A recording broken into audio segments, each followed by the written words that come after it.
complicated. You know, man, it's like a damn Rubik's Cube, man. You like talking about that blue, red, man, then you get to one side, and like, messed up. All right, Athenian stranger, welcome to the Jay Burden Show. How are you doing, man?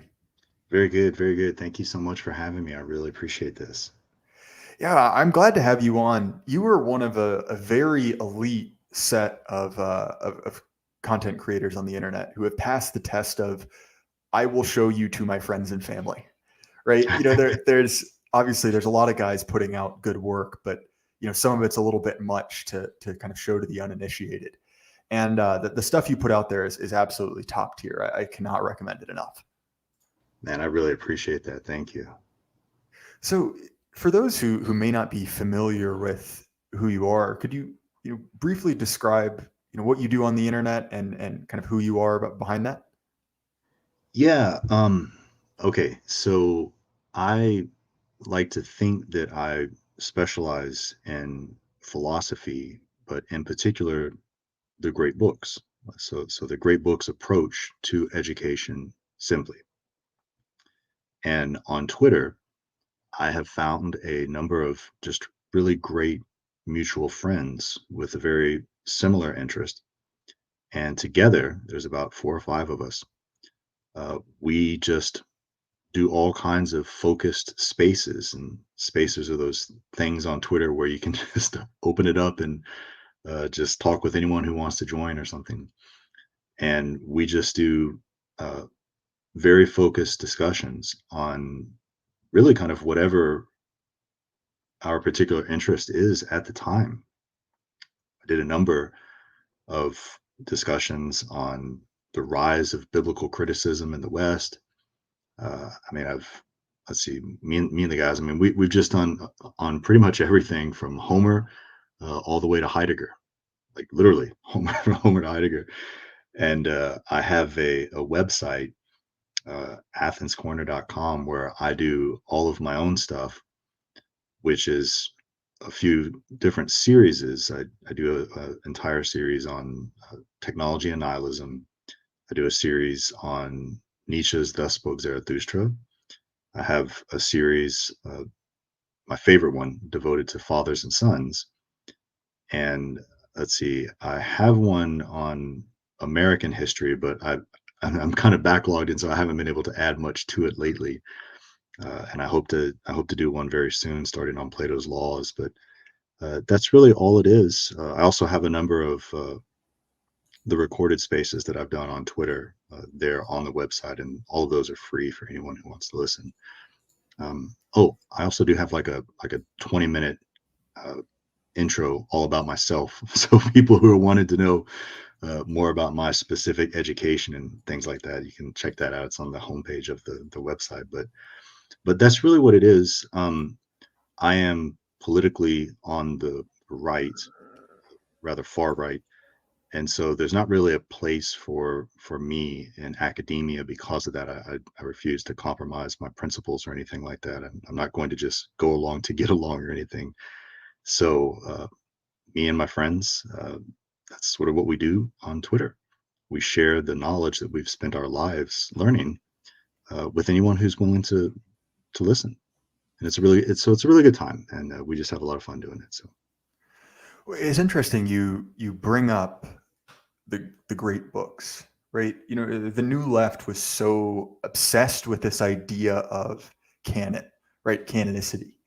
And when you see that the origin of that phrase, right, it's in things like the Western canon, the great books of our civilization. And the phrase liberal arts has kind of been completely and totally demolished by like the awful people that run our society. But if you look at what a liberal education was, right, the idea in that is that you would expose yourself to, what someone termed the great conversation, right, the kind of ongoing series of arguments and kind of dialogues spanning the course of Western civilization, right? And there are classic kind of divisions within that. There's the difference between Aristotle and Plato. There's the difference between Athens and Jerusalem, and each one of these kind of represents opposing positions within one tradition. And to see that term kind of like liberal arts go from, meaning this kind of like broad education to free your mind, right? To enable yourself to kind of enter the conversation, and kind of bastardized into basically being like, like, and look, I say this as someone with a liberal arts degree, right? To see it turned into effectively a waste of space is really sad, because, I was lucky enough to have, at least some educational contact with the great books.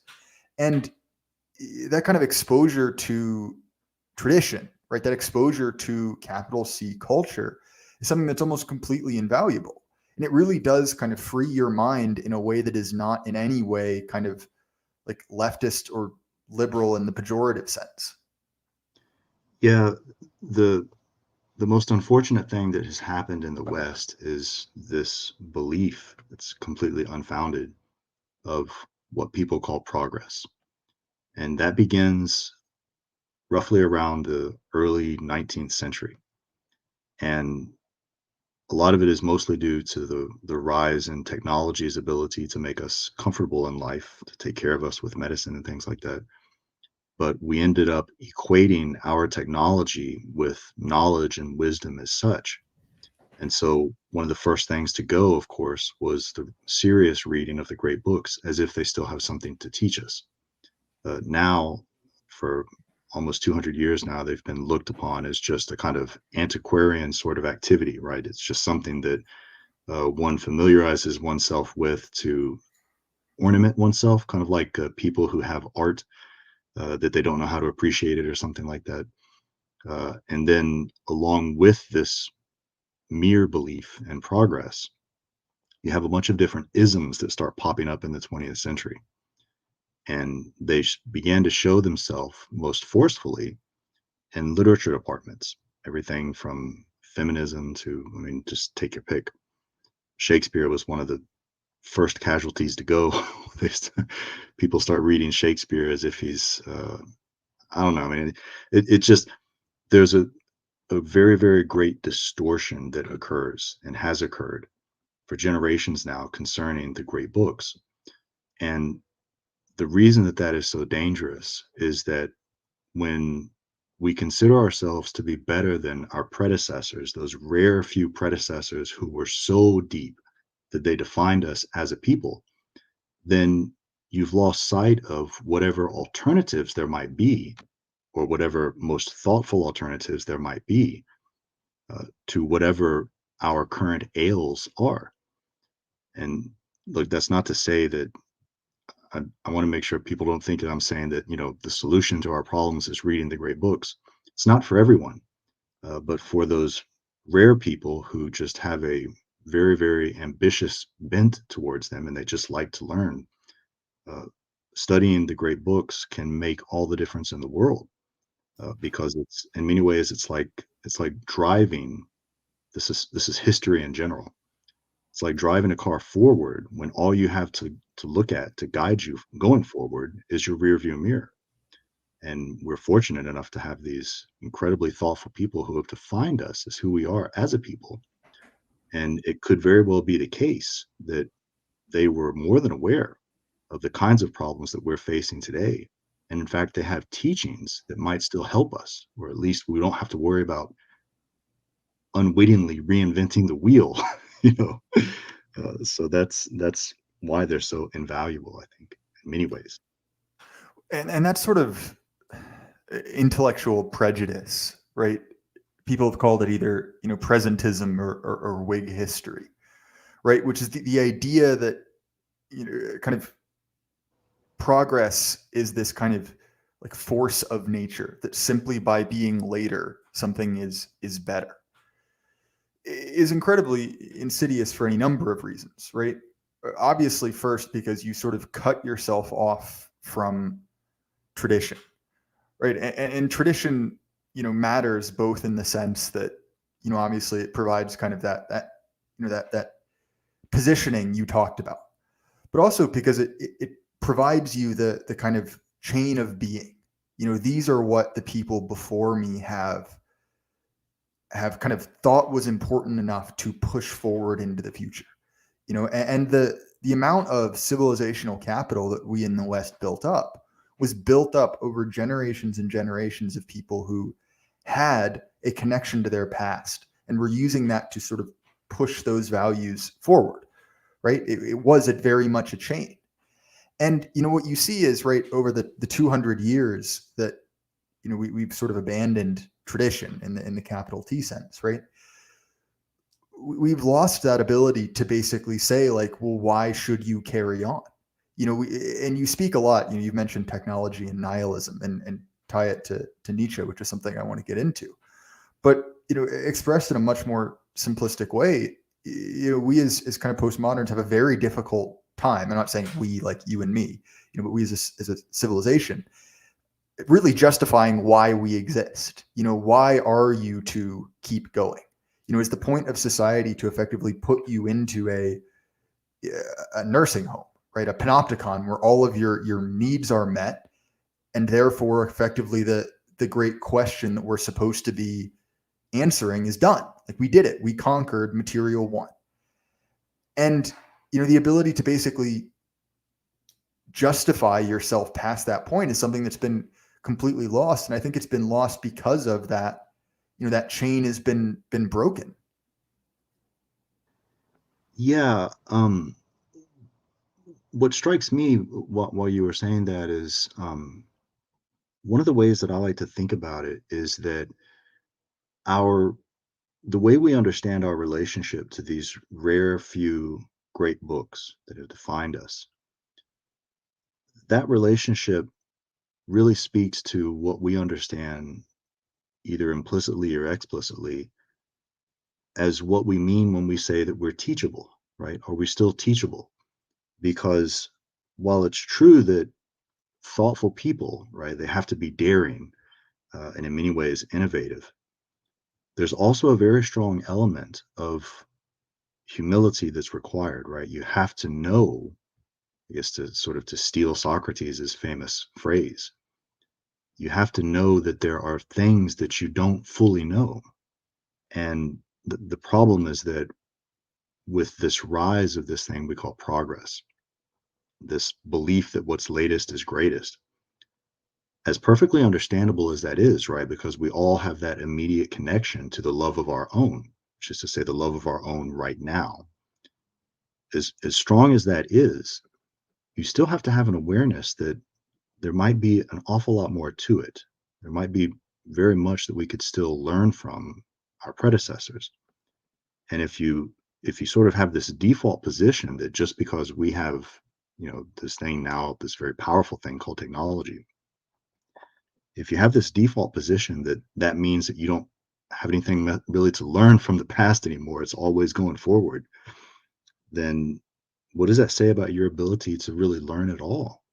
I mean, you might be very clever, you might be very smart, but that really doesn't matter too much, because if you're not educable, if you don't have that kind of modesty and that recognition of the great value of your predecessors, there's going to be enormous problems involved going forward. It reminds me very much of how education used to work when we as a civilization were good at turning out great men, right? Like, and I realize this is kind of a mechanistic way to look at it, but if you assume that the purpose of education is to sort of create great men, right, to do important things, Ben Franklin, who is a interesting guy, and we could maybe pull that apart later, but had a way of learning or teaching students to write, where effectively what they were supposed to do is take a passage, right, normally from the classics, and first they had to break it down, right, to condense it into its most basic forms. Then they had to kind of copy it at one additional layer of complexity, kind of again and again and again in an iterative process, kind of copying and going over these original great words until they had sort of rewritten it by themselves. And that's a sort of an institutionalized version of hero worship, right? Of making yourself like someone greater than yourself. I oftentimes cite Thomas Carlyle on this point. He had a whole book on, heroes, heroism, and hero worship, where he basically described that, hero worship is the essence of civilization. The ability to say like, oh, this person from the past who is greater than me, I will live my life to be like him. And even in the American context, right? Lee was obsessed with Washington.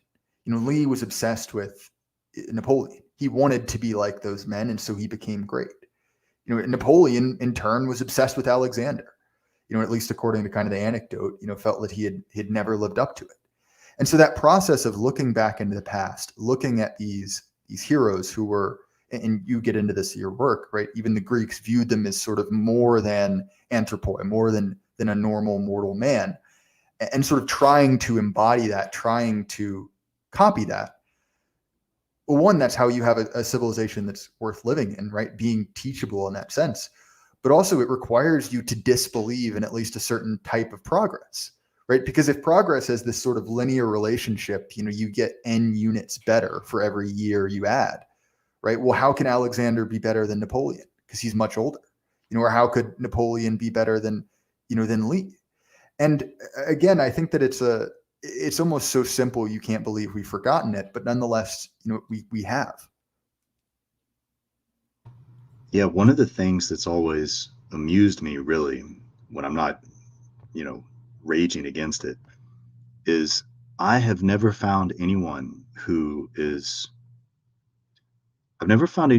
attacks the so-called great man approach to history, who doesn't, at the end of the day, really have this ulterior motive that they just simply don't like greatness. They just don't. Your audience needs to understand the way, for instance, that history has been taught for a long time now. This goes hand in hand with the rise of progress. It used to be the case that it was understood that there were great men in history, and they represented more than anything what students needed to learn. That changed in favor of this thing called cultural history. And the image always used, it's really stupid when you think about it, is like an acorn that grows, right? That it's not great men that produce culture, it's culture that somehow produces great men. And therefore, it's more important to learn about this thing called culture than it is to learn about great men. But again, I've never once encountered anyone who attacks that approach, in other words, that attacks the great man approach to history, that doesn't, at the end of the day, really just dislike the fact that there were great men. They just don't like it. They just want to tear it down. And, when you tear down the greatness of your own predecessors, you're tearing down yourself. I mean, we're watching that happen today. I mean, that's literally what the tearing down of the statues is, right? You tear down all the statues of people that you don't like because you want to claim for whatever reason they really weren't great. You're going to replace them with people that you and your very narrow mindset today think are great, right? These are people who no one will remember in 100 years. No one will care about in 100 years because they'll see past all this garbage. Well, and this is something that is not just recognized in the West, right? Yukio Mishima, who's sort of an interesting fellow, in Sun and Steel has this passage, and I'll read it out because it's very much relevant to this.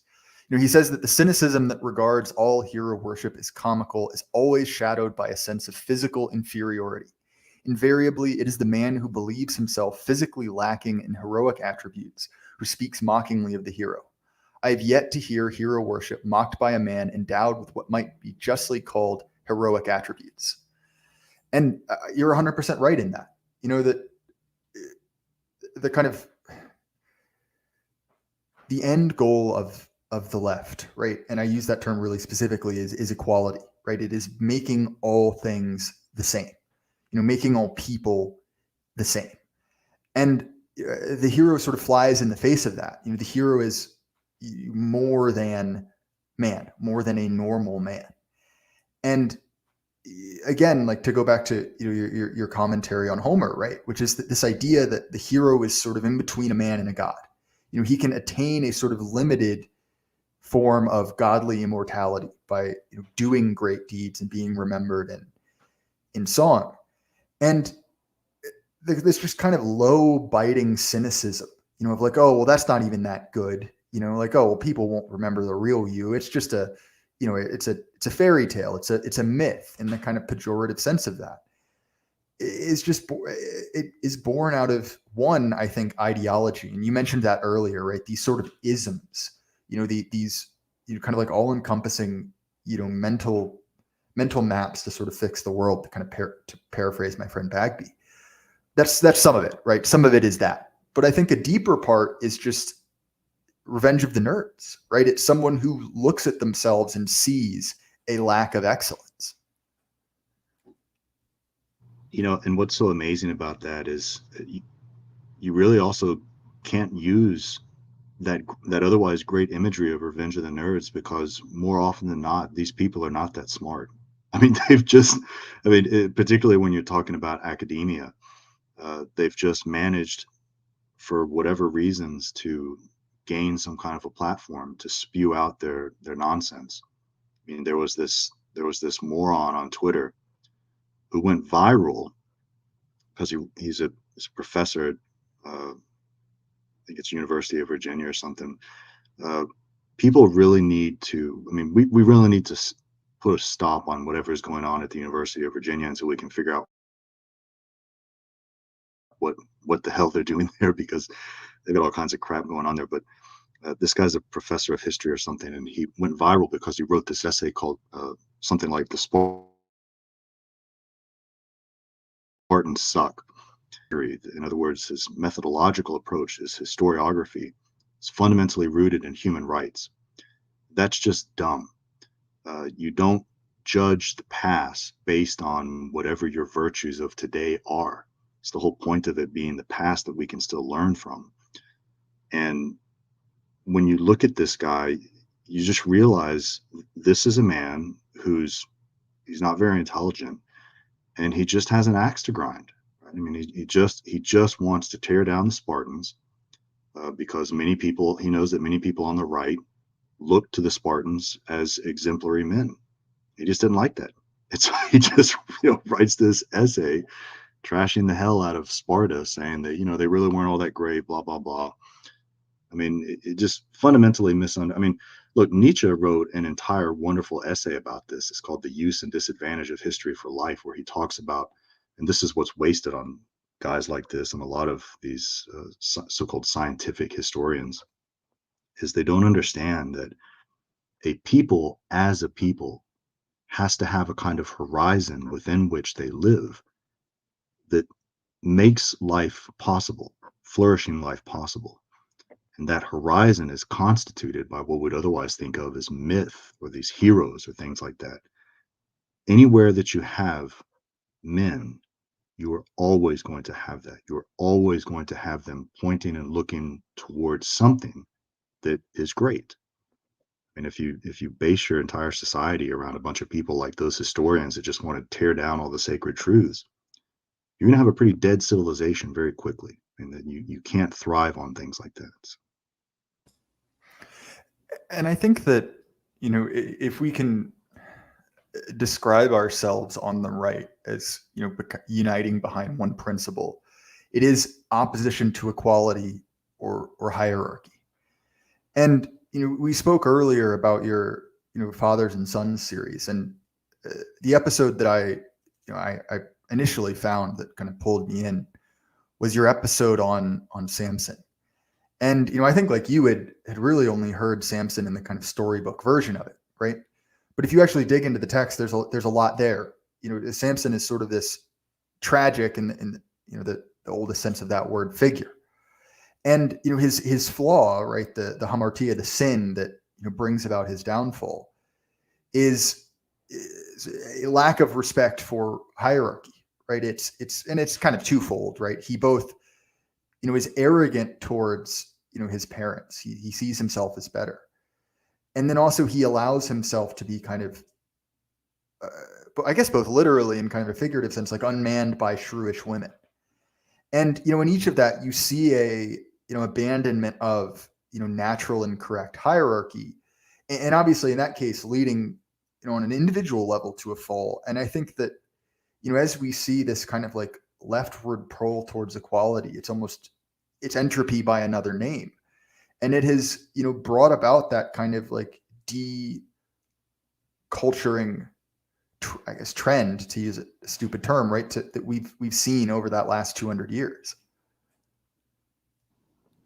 Yeah, it really is just quite amazing. Every time I encounter people, and this really sort of gets to the core of what we would otherwise think of, I suppose, as the left. But um, I mean, I'm not that good on contemporary politics. I've got mutuals who are far better than me on this thing, because I don't know how well these categories of left and right apply anymore. But what I've found is that they simply hate the idea that there are, in fact, certain, not many, but there are certain few and definitive natural hierarchies. They just don't like that, because look what happens, if you accept them. The man in the family has a role. The woman in the family has a role. And all of these things are hierarchies. And when you have men being led by women, which effectively is what happens to Samson, uh, nothing good can come from that. It's not Nothing good's going to come from that.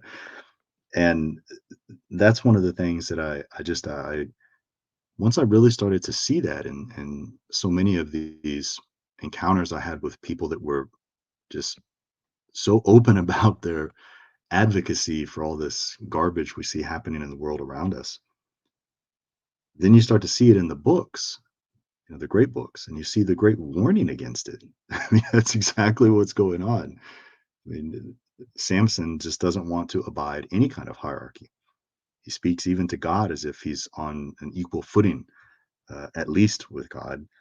He doesn't recognize any kind of natural order, uh, to other men, certainly. And this is reflected too, by the way, in the fact that the one thing that you don't see at all in Samson, he doesn't have any friends. And so I think that that has a lot to do with the fact that he's he understands himself as just wholly autonomous.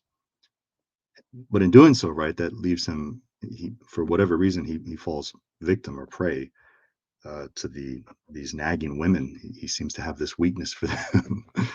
But yeah, I mean, this, like what you were saying though, this the refusal to acknowledge natural hierarchies. I mean, that's simply going to be the downfall of us as a people in the West, if it hasn't already happened, and we're just sort of waiting to see the final fruit of it all. Because everywhere you look, this what I refer to as shit liberty, the shit liberty afoot, is trying to tear down hierarchies. But really, often what you see is they're just trying to build up new hierarchies. They want the world being ruled by women or people of color or something like that, or at least they say so nominally. That seems to be what they're advocating for. Um, but but again, I mean, just to simply deny that there are natural hierarchies is, I think, laughable at face value. And that's not to be condemning, right, of these hierarchies, because look at all the beautiful things that come from these. Look at the beautiful things that come from a family when you have a wife who understands the virtue of being a wife, right? And similarly for a man, when he understands the virtue of being a man and all of the responsibilities entailed for each of them, that makes everything work in a very beautiful way. It has sustained us as a people in the West for millennia. And yet, in the last 100 or so years, we want to just tear it all down, and we're going to think that our civilization is going to continue to flourish. I think the last few years, at least, have shown that that's not true.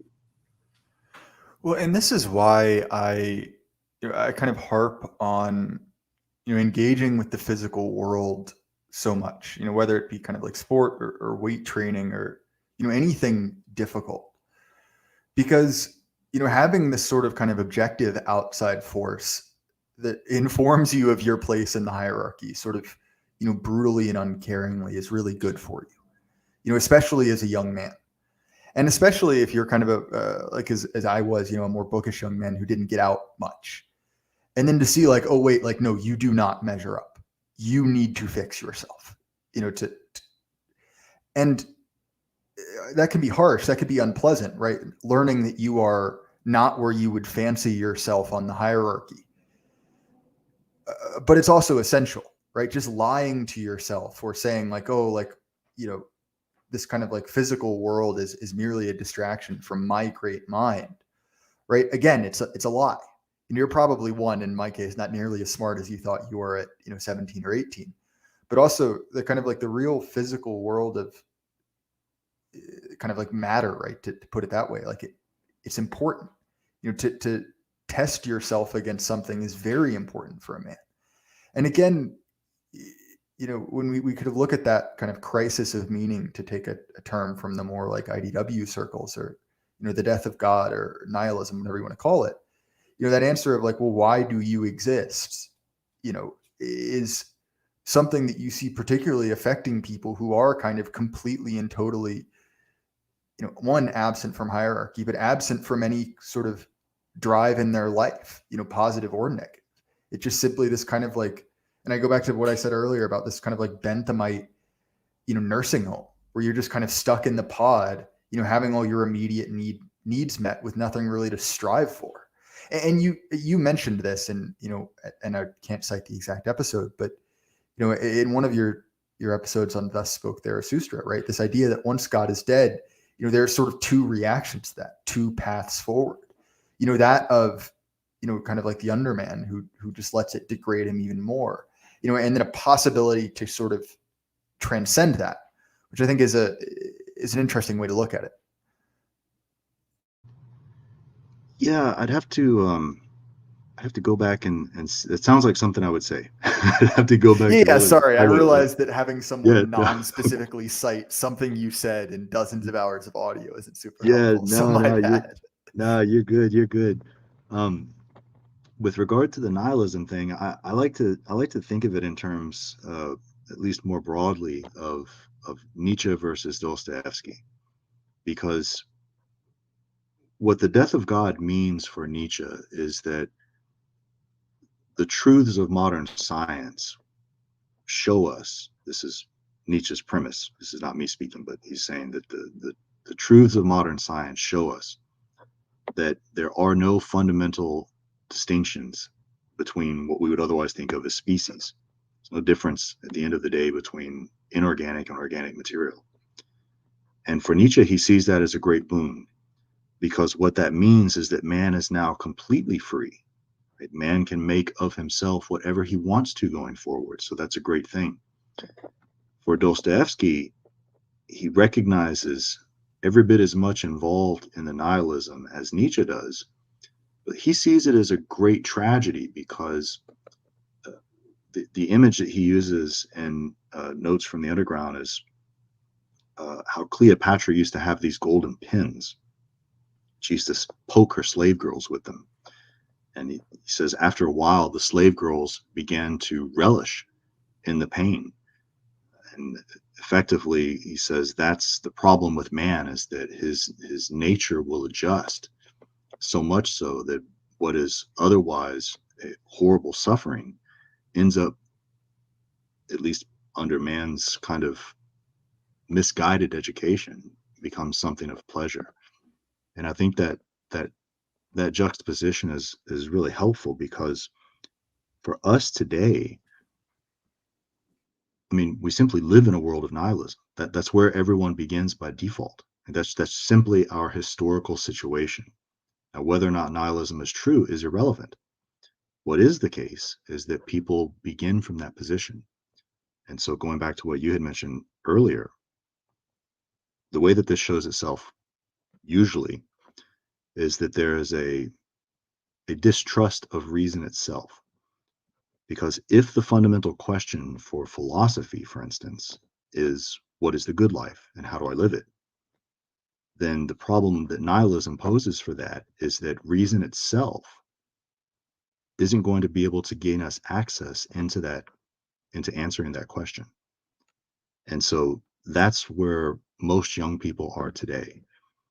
And so recognizing those two different approaches to nihilism, on the one hand in Nietzsche and then on the other hand in Dostoevsky, I think is extremely helpful for all people, particularly those involved with like the youth or parents or things like that, because then you can really begin to understand where your kids are or where the young people are. There doesn't have to be a generational divide, right?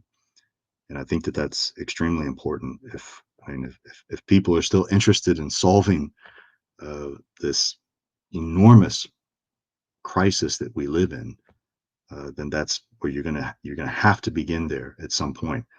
And the great problem that I see, there's really two extremes. There's sort of the people that simply accept it and say, okay, uh, that's just the way it is, right? And then there are the people who, usually very, very pious Christians, who just flatly reject it and they mock it and they just say, oh, blah, blah, blah, Nietzsche this, Nietzsche that. But that doesn't win over hearts, right? And that's the great flaw. And so I think, and that's why I spend so much time in my own work emphasizing Nietzsche, because you just can't get around that if you want to stay really focused on precisely the problems that we're dealing with today. And you can still spend every bit as much time focusing, for instance, like on the Bible. That's not a problem. You just can't close yourself off to the facts on the ground, uh, because when you do that, then you're putting yourself at a great disadvantage if you're of the bent of mind that you want to make a difference in this world. And I like to think that most people do, and if they want to make a difference, thoroughly understanding what nihilism is, along with the possible alternatives to help us out of nihilism or to better guide our way through it, in the various great books, is extremely beneficial. Yeah, hmm, that reminds me of something, and you see it in both in Dostoevsky and in Kierkegaard as well, right? And it's this idea that what is that that Christian life, right? Is that idea that it is sort of this kind of eternal struggle, and in struggling you become closer to God. You see this in the biblical text as well, right? Like Israel, I think, literally translates to something like "he who wrestles with God." And I say this as someone who is part of a conservative religious group, right? So I don't mean to say fundamentalist in a demeaning, derogatory sense of that word, but fundamentalist types tend to have this problem with viewing their religious text in opposition. Like these are opposite forces, right? The world, is kind of a butchering of Augustine. But if you look at how previous generations saw this, right? It was Jerusalem and Athens, the twin pillars of the West, right? And there are ideas from one in the other, sort of interweaving. In some cases, right, like with it was Virgil, right, who prophesied what some Christians would say, looking forward to the Christ child, basically crying about the fact, and it sounds derogatory, but mourning the fact that he would never see the birth of this child. And even if you don't buy that line of reasoning, right, mentioning, figures like Job and figures like Samson are in conversation with things like the plays of Sophocles, right? And viewing, your religious tradition in opposition to all of culture, right? Like, okay, maybe that's better than this kind of like radical, hedonist egalitarianism, tear everything down. But it's not a way to build a healthy civilization.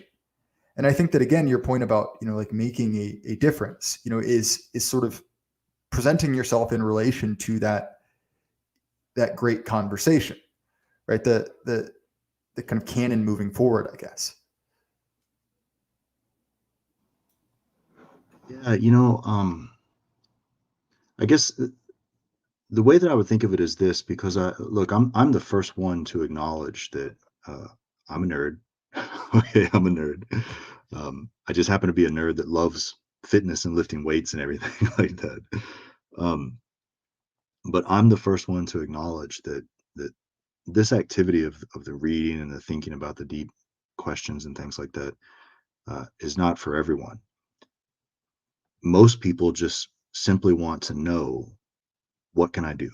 right? What they understand, or they have an awareness of all this garbage that we see in the world around us, and they just want to know what they can do. And honest to God, the answer really is quite simple. The one thing that everyone can do is take care of your family, take care of yourself. Taking care of yourself is going to be something along the lines of fitness. Taking care of your family is going to be something along the lines it's going to require some kind of education, right? You want to be looking over the education of your kids. You yourself want to be making sure that you at least have an idea or a sketch of what's going on in the thought of the world around you. And to that extent, this discussion, things like what you and I are having about the great books, is, I think, invaluable, because it's not like all of your listeners are going to go and devote the rest of their lives to reading things like Plato's Republic, Augustine's City of God, these kinds of things. But if they do at least want to read maybe one of those books, that's a huge difference, right? I mean, it doesn't take very much. I mean, I always like to tell people that what I teach is for people to learn how to look at less and be able to see more, right? Not to be these speed readers. most of the worst most of the worst thought that's out there comes from people who think that they've just read everything. It's a lifetime reading just one book when you realize you're in the presence of, for instance, a great author, great thinker. But they only need to read a little bit to realize just how much is still open to them and available there, and that they can, that you can, you can literally live with the rest of your life with the knowledge of just some of these passages. And so I think that in that respect, for the people who are far more practical minded than theoretical, there's still so much here for them, the kind of things that you and I are discussing here right now. It's interesting you bring that up, because I'm going to throw a friend of mine under the bus. I got into an argument with Kryptos, who's a really smart guy. Does a lot of great work on Elul.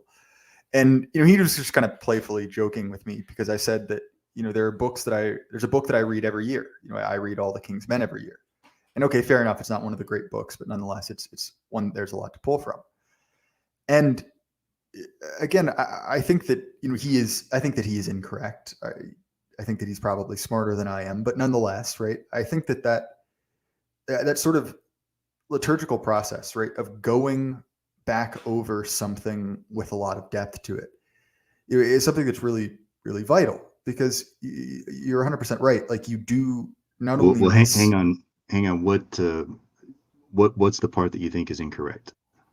Oh, I think that my friend Kryptos is incorrect. Saying that, oh, if you've read something once, you've read it.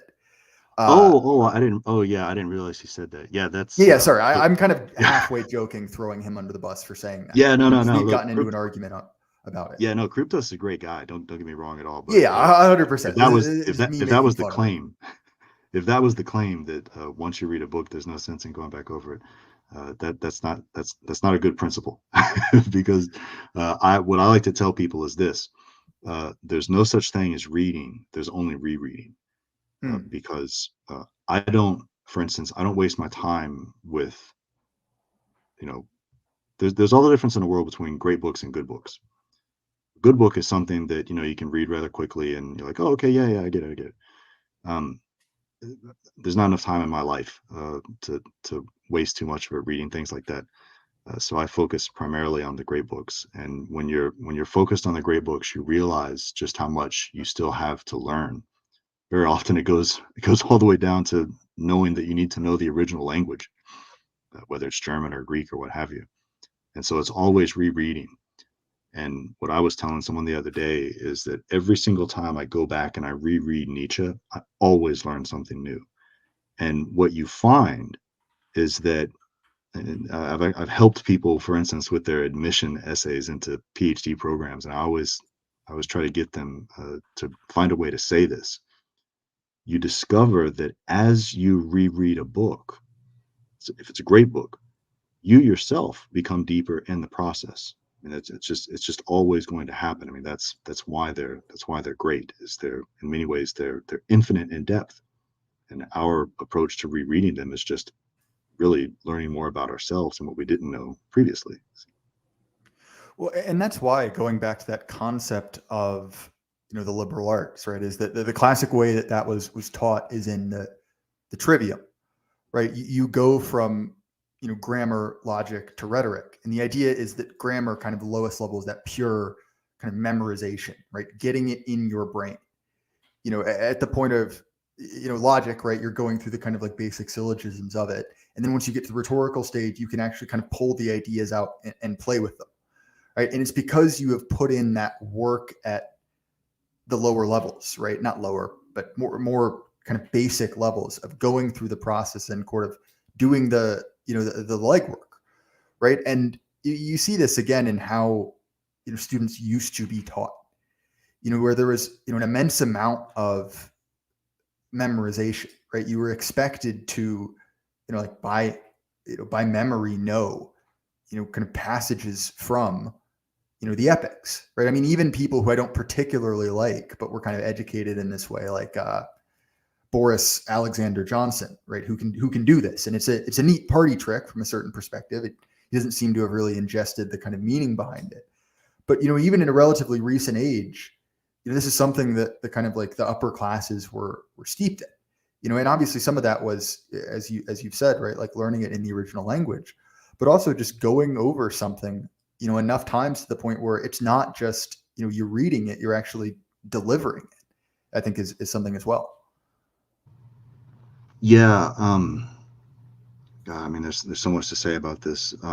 One of the biggest obstacles that me and my friends on Twitter face is this is what so Plato's Socrates in the Apology, right? He goes to the various arts. He goes to the artisans, he goes to the politicians, and he goes to the poets. And he goes to those who are recognized as experts in all of them, and he asks them, okay, what is virtue? And all of them jump at the chance to offer up their insight into it. And he realizes very quickly that they're all wrong. What this is the overreach of partial knowledge, right? When you have great competency in one field, you feel like that gives you, I guess, grounds to expand your competency into realms where it doesn't belong. And I mean, look, that's perfectly natural, but you have to realize, and this is sort of the root of Socrates' claim that he knows that he doesn't know that much, is he doesn't try to overreach. And our great problem with technology today is just getting accelerated exponentially daily, is that with these various platforms like YouTube, and I mean, just have your pick, right? Spotify and all this, you see this, it's like an assembly line to present things like Plato in 5 minutes, right? And so, and and it's by some professor at a great book school, like in Canada or something like that. I once got into an argument with an idiot who teaches at one of those places. I think he's the chair of the department. Um, but they think that there's this belief that we can learn these things very quickly. We can learn them as rapidly as technology allows for us to learn them. And that's very dangerous because, again, once you're beginning to think that you're able to attain a kind of wisdom that doesn't require the otherwise extremely difficult work to obtain it, you're not standing on solid ground anymore. And many of the greatest mistakes I've made in philosophy or what have you have been when I casually assumed that I could make a claim about something uh, and get away with it, right? Because I knew that the person I was talking to maybe didn't know what I was talking about, or I just see there's always the danger that philosophia, right, love of wisdom, turns into philonikeia, which is love of victory. In other words, you just want to beat someone in a debate, and that's not the love of truth, right? And that's when things like our pride and everything come into play. And that's why self-knowledge, of course, is so very important, because we have to understand, especially ourselves, when we know in our heart of hearts that we might be bullshitting or we might be saying something that we really don't know.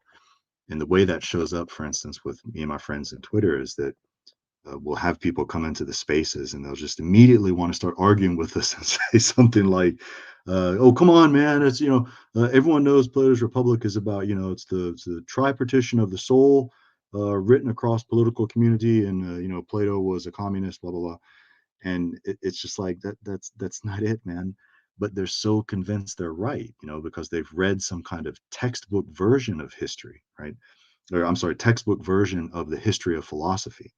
And that's what so very very much of this comes around to. And it's that's also especially dangerous with this topic of technology, because not many people know how to find this topic or this theme of technology really in the great books. They're so used to seeing it in these various contemporary, I guess, commentaries of things like this.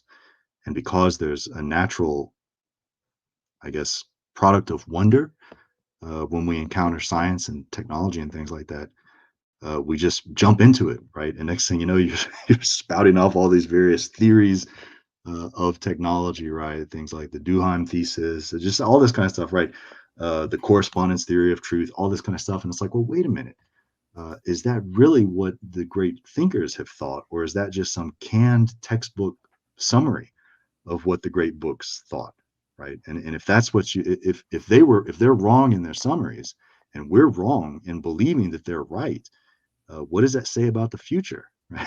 We're just sort of blind men guiding, and so that's why I think it's always important to go back and reread these things, because you will always learn something new from a fresh reading of a great book.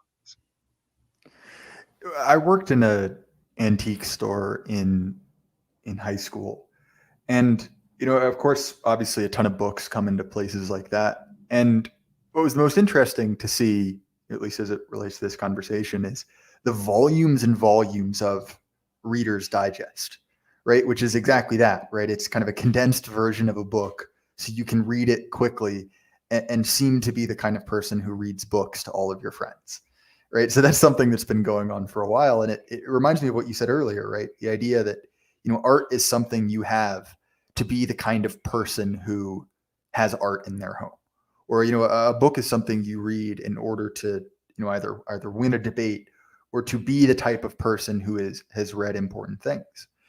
And I think that there's a book by, oh, I cannot remember the name of it. It's an active, I think he's dean of theology at Hillsdale, but it's called The Triumph of the Modern Self. And it's sort of an interesting book where he talks about the evolution of the concept of how we see ourselves, right? Kind of drawing this line from Augustine writing this kind of confessional in this confessional style, then I guess Paul before him, again kind of writing in a different way, but then to the point where and obviously some of this is just kind of natural human like social hierarchy, but his thesis is basically that as we view ourselves more and more kind of from an imaginary camera lens, right, as a sort of character created, we're going to see more and more of these kind of bizarre behaviors, right? Like being the type of person who quote unquote reads,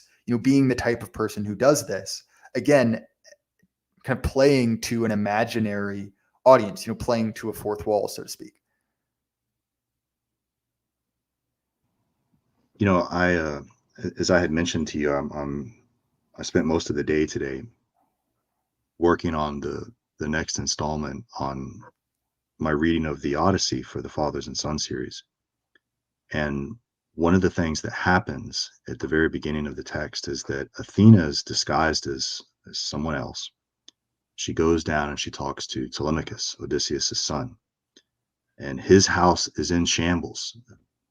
All of the great men, not only from Ithaca, but from all the surrounding islands, are living in his house, feasting off his food, all in pursuit to seduce his mom. And what Athena says is she flatly tells him, you need to grow up.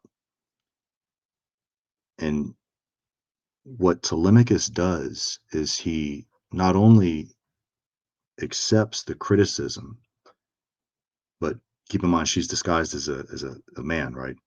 He not only accepts the criticism, but he says, you've counseled me like a father. And what I try to bring home in my reading of that part of in all of world literature of a young man showing that he's still teachable.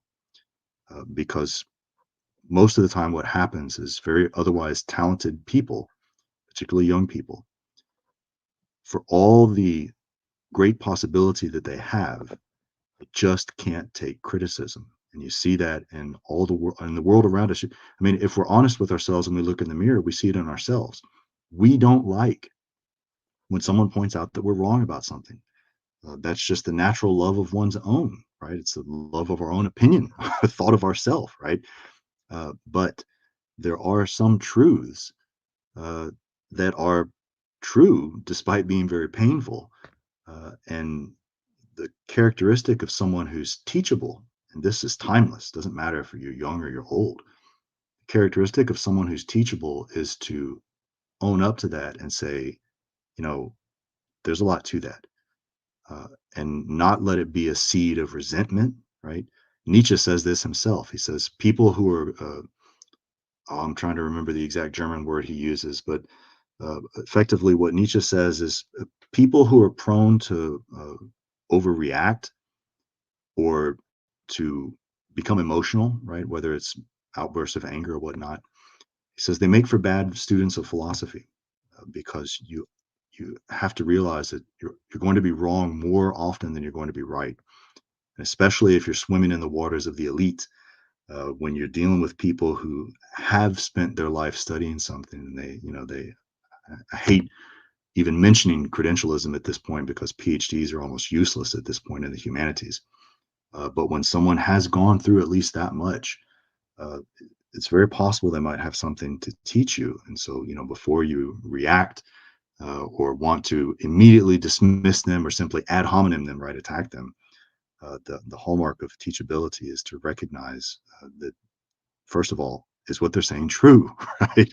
Have I really read that book as much as I'm claiming to have, or did I really understand it as much as I did? Um, and we as a people, more generally, are suffering from that identity crisis.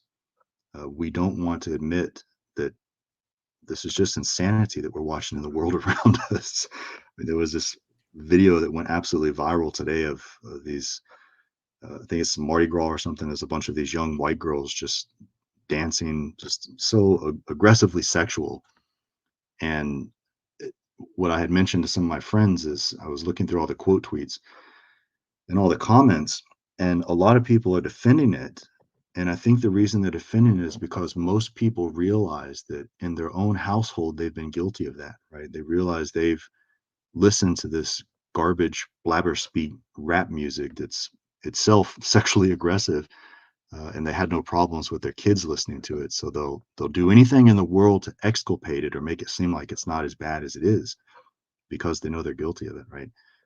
So that's what happens when this kind of self-blindness, right? Because that's what's happening when we're talking about this phenomenon we call the self, right? The understanding of you. Uh, when you close your mind's eye to the possibility that there's still more about it to learn, in other words, more about you to learn, you realize real quickly just how lost you become, and how much you're selling yourself short, right? I mean, you have so much more that you could possibly learn. And certainly on a civilizational scale, it's suicide. So, And I will say, and this is perhaps a bit, personal, so forgive me this, but one of the things that's very helpful about having a, podcast, particularly as a young man, is you're sort of forced to reckon with the fact, in my case, roughly twice a week, that there are people who know significantly more than you about quite a lot of topics, right? And again, I think particularly for, people who are kind of slightly above average, right? Gifted, or, to use kind of like a pejorative term, like a midwit, right? Someone who is, maybe, to the right of the bell curve, but not too much, right? Is to kind of look behind you and say like, I'm better than most people. Therefore I am the best, right? And it's very easy to kind of point that out in other people, right? To point out someone who's kind of well above their, their pay grade, well out over their skis. But I think that, much like, what you said about the, the people kind of justifying their own bad behavior in some, kind of like non-related incident, I think that that's something to kind of meditate on, right? To see that maybe in yourself. So, Athenian Stranger, we're coming up on time. I've really enjoyed this greatly. If people want to find more of you in your work, what's a good way for them to do that? Yeah, I mean, the best place would just be simply to go to my website, the athenscorner.com. And like I said, I mean, there's a 20-minute, I think it's roughly 20-minute clip all about myself, my education, and things like that. I think people might enjoy that. But also, I mean, you can find so much of my recordings and things like on Spotify or Apple. I try to do as much of this stuff free as possible, but I mean, there are some costs involved in doing this stuff. So I do have to provide only previews of some of that. But yeah, look, this is the kind of conversation where I feel like uh, your audience, there's so much more for your audience to gain from this if we just kept talking, right? So I can't thank you enough for simply having me on. I mean, I could enjoy talking about this stuff, hours and hours and hours. But this was a real treat, and I like I said, I can't thank you enough for this. This is a great opportunity. Again, thank you so much. Like I said, I was serious about what I said, and the fact that your work is excellent, and I am very sparing with what I bring out of my internet life into my personal circle. Right there's not a lot that I'm like, hey, you my IRL friend needs to listen to this 2 hours on some esoteric topic. But your series on technology, the 3-hour episode you've released for free on the Shield of Achilles, which we did not get into, despite the fact that I had notes about it, is excellent. And if that sounds a little bit too much, I highly recommend your episode on Samson, which we touched on. And again, man, thank you so much. I really do appreciate it. Yeah, man, the pleasure was all mine. So thank you. If you want to support my stuff, you guys know where to find me. The show is available on Apple, Spotify, YouTube, pretty much anywhere you listen to podcasts. I also have a Substack. Recently put out an article, and for the first time ever, I've been published in the Blaze. So if you want to check out an article that I did about equality and the lie at the heart of American civic religion, it will be linked in the description. I'd appreciate it. It's kind of a big deal for me, and hopefully they'll invite me back if you guys check it out. If you want to support us more directly, you can check out my sponsor, Axios Remote Fitness and Coaching. It's really a great program. I've been using it now for quite some time. And JD is incredibly, incredibly knowledgeable. I've been doing a little bit more of my own research, just as I've been kind of, cutting, or to explain that to people who don't like reducing my body fat. It's not a particularly pleasant process, but in doing research, I've sort of found out that all of the concerns I had raised had already been worked into the program, right? JD is a very knowledgeable guy, both on that and other topics. So check him out. You can use my link for that. And again, Athenian Stranger, I appreciate it. And to everyone at home, remember, keep your head up. The lie can't last forever. Good night.